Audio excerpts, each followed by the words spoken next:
At its heart, what problem is the EFF trying to solve with this Electoral Amendment Bill? Good morning to you and the viewers at home. Look, we have identified that IEC in its current form is unable to produce, a report that would say how many people actually do show up at voting stations on voting day and are turned away because they are not registered to vote.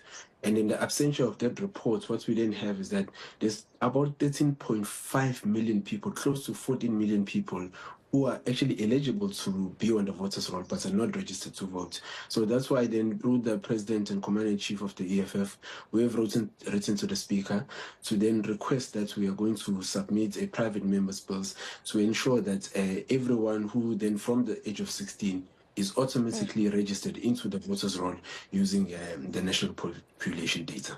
But why automatic registration from the age of 16 when the voting age is still 18?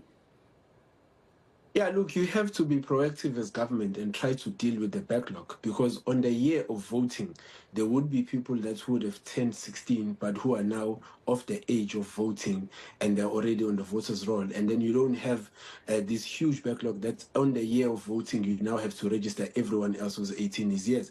Actually, even in its current form in IEC, at the age of 16, you are allowed to register to vote. It's just that you are unable to cast your vote if you have not come of age of 18. So we are not changing anything in particular. We are just calling for the expansion to say that we rather have an opt-out rather than an opt-in system in terms of voting, whereby people are automatically registered and then those who wish not to participate don't, but they are on the voters' roll. Because we do understand that there are a lot of our people who show up to voting stations on voting day and they are turned away because IEC wouldn't have communicated the voting days appropriately, or they just wouldn't know that there's no voter education that allows them, or that they would have known that they need to register to vote.